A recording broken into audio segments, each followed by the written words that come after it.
ова издание. Кейт Бернс од денеска и официјално стана амбасадорка на САД во Северна Македонија. Се очекува уште поголема соработка.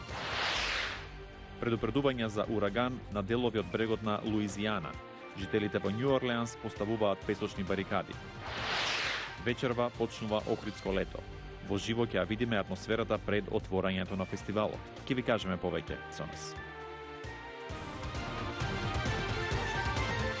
Добро вечер. Ова е ТВ журналот Њуслеш на Гласот на Америка на македонски. Јас сум Тоше Огњанов.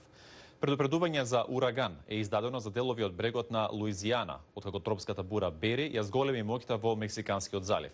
Претседателот Доналд Трамп вчера вечер прогласи вонредна состојба во Луизијана. Очекувањата се дека Бери ќе го погоди брегот доцна вечерва или во сабота наутро.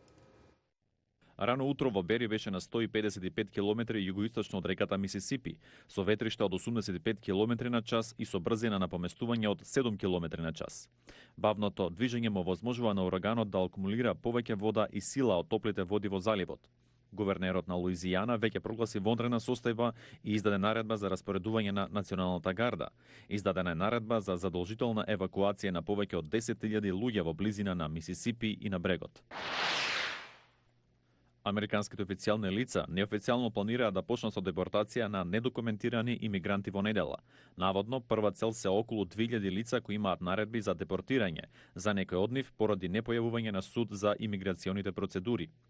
Оваа информација не е потврдена од Агенцијата за царина и погранични служби, но оваа акција се појавува 3 недели откако претседателот на САД Доналд Трамп вети дека ќе почне да депортира милиони нелегални лица кои сега се наоѓаат во САД. Порпаролот на агенцијата одби да даде детали за можната депортација, но рече дека сите оние што ги прекршиле имиграционите закони може да бидат предмет на апсење, преведување и депортација од САД. Турското министерство за одбрана денеска го најави пристигнувањето на првите делови од рускиот ракетен систем С-400. Имаме договор за пристигнување на рускиот ракетен систем и процесот се одвива. Ги координираме дозволите за летови и за персоналот кој ќе доаѓа. Во однос на ова прашање процесот продолжува, рече турскиот министер за надворешни работи Мевлут Чавушоглу. Турција одби да одговори на барањето на САД да се повлече од договорот со Русија, што се проценува дека чини повеќе од 2 милиарди долари. САД ја предупредија Турција за можни санкции, кои би ја чинеле земјата милиарди долари. Кейт Бернс денеска и официјално ја презеде функцијата амбасадорка на САД во Северна Македонија. Таа ги предаде копиите на акредитивните писма на шефот на дипломатијата Димитров. Владимир Мирчевски јавува од Скопје. Кейт Бернс и официјално ја презеде функцијата амбасадорка на Соединетите Американски држави во Северна Македонија. Таа денеска ги предаде копиите на акредитивните писма на шефот на дипломатијата Димитров.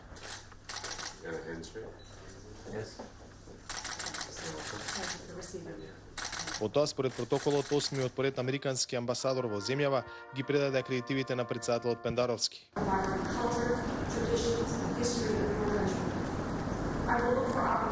И амбасадорката и шефот на државата очекуваат зајакнување на пријателството меѓу двете земји и продлабочување на соработката токму во овој клучен момент за Македонија. Ми представува особено задоволство да го започнам мојот мандат во овој клучен период за односите меѓу нашите две земји. Со нетрпение очекуваме до крајот на годината да ја посакаме добре дојде на Северна Македонија како 30-та членка на НАТО алијансата. Како сојузници нашите односи ќе стануваат посилни и поврзани преку нашата заедничка заложба за мир, безбедност и просперитет во регионот и пошироко. Повеќе од 25 години работиме заедно и постигнуваме многу во напредувањето на нашите заеднички цели, да ја видиме Северна Македонија целосно интегрирана во западните институции и целосно посветена на нашите заеднички вредности – демократија, индивидуална слобода и владење на правото. Очекуваме наскоро да се заврши процесот на ратификација на пристапен протокол, со што Република Северна Македонија ќе се придвижи чекор напред во полноправно членство во НАТО алијанса. Тоа ќе представува и дополнителна потврда на заложбите на Соединетите Американски држави за стабилна, сигурна и просперитетна Северна. До март годинава амбасадор на САД беше Джес Бейли, кој во периодот од 4 години колку што беше во земјава, одигра една од клучните улоги во политичката стабилизација на Македонија и нејзино враќање на патот на евроатлантските интеграции. За Гласот на Америка, од Скопје, Владимир Мирчевски. Исхраната има главна улога во опоравувањето после лекувањето од некоја болест или повреда. Но луѓето често не посветуваат внимание на тоа. Керол Пирсон објаснува кои се можните ризици. Кога Моника Меккомб се вратила дома од болница, не размислувала дека исхраната ќе биде клучна за целосно заздравување. Многу бев слаба, едва и се движев дури и со бастун. Лекарите ја диагностицирале малнутриција, состојба како резултат на исхрана без доволно хранливи материи. Малнутрицијата не може да се види и затоа останува недиагностицирана и нетретирана. Меккомб се вклучи во програма за здрава исхрана каде доби детален план што треба да јаде. Повеќето американци имаат пристап до храна, но 1 од 3 пациенти во домашна здравствена заштита е неухранет, со што неговото здравје и заздравување се изложени на ризик. Исхраната не е примерна причина поради која луѓето доаѓаат во домашната здравствена заштита, но важно е да им покажеме колку храната е важна за нивното здравје. Истражувачите бараат начин да се намали бројот на хоспитализирани пациенти и да се подобри нивното здравје. Студија финансирана од здравствениот центар Абот покажа дека со едукација на пациентите за исхраната за 20% се намалува веројатноста дека тие ќе бидат хоспитализирани во период од 90 дена по повреда или болест. Преку идентификување на пациентите со ризик од неисхранетост, хранејќи ги со вистински хранливи пијалаци, ги зголемувате шансите за побрзо закрепнување, за да не се враќаат во болница. Целта на студијата беше да се создаде програма која пациентите ќе можат самостојно да ја следат. Резултатите се видливи. Пациентите имаат повеќе сила, побрзо заздравуваат и помалку се враќаат на болница. Истражувачите се надеваат дека и други програми и болници ќе можат да ја искористат студијата. Меккомб вели дека откако ја почнала програмата за правилна исхрана, се чувствува посилна и има повеќе енергија.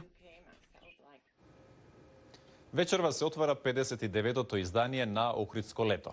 Главниот настан е на Античкиот театар, каде се очекуваат голем број гости. На линија од Охрид го имаме Мики Трајковски. Мики, вечерва ќе биде одначен почетокот на Охридско лето. Какви се очекувањата? Добар ден од Охрид, поздрав од Античкиот театар. Вечерва овде е британската музичка звезда Ванеса Меј ќе го отвори 59-то издание на фестивалот Охридско лето. Познатата музичарка со својата електрична виолина што очекува да настапи пред повеќе од 1000 посетители. Пред повеќе од 3000 посетители, се извинувам. Од фестивалот очекуваат дека Ванеса сигурно ќе приоди некои изненадување за публиката, бидејќи досегашните искуства за отварањето на фестивалот говорат дека учесниците изведуваат и по некоја стара македонска песна. Вечерва најавено е присуство и на премиерот Зоран Заев и на председателот Стево Пендаровски овде на Античкиот театар. Околу Античкиот театар во Охрид има големо полициско обезбедување, бидејќи едно од барањата на Ванесата организаторите е да се стави посебен акцент на безбедноста. Можеш ли да ни кажеш каква е атмосферата во Охрид пред отварањето и можеш ли да издвоиш некој од настаните на фестивалот? Точно Охрид е во моментот во шпицот на туристичката сезона, па така да се очекува дека голем број од оние гости кои што ќе престојуваат во наредниот период во Охрид ќе посетат и некои од фестивалските настани кои што навистина ги има во голем број. Меѓу оние за кои се очекува особено голем интерес е настапот на виолинистот Стефан Миленковиќ на 23 јули во црквата Света Софија.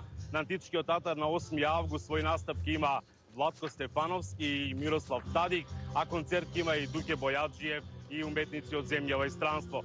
Од театарските представи само би ги издвоил Буре Барут во изvedба на Драмскиот театар од Скопје, како и представата Одисеј од Горан Стефановски во режија на Александар Поповски, со која всушност ќе биде и затворено годинешно во Охридско лето на 20 август. Јас претпоставувам дека во моментов можеме да ја почувствуваме атмосферата, бидејќи се одвива генералната проба за вечерашново отварање. Благодарам, Мики. Верувам дека публиката ќе ужива во богатата фестивалска програма. А ние тука се одјавуваме. Го гледавте Newsflash, јас сум Тоше Огњанов. Имајте пријатен викенд.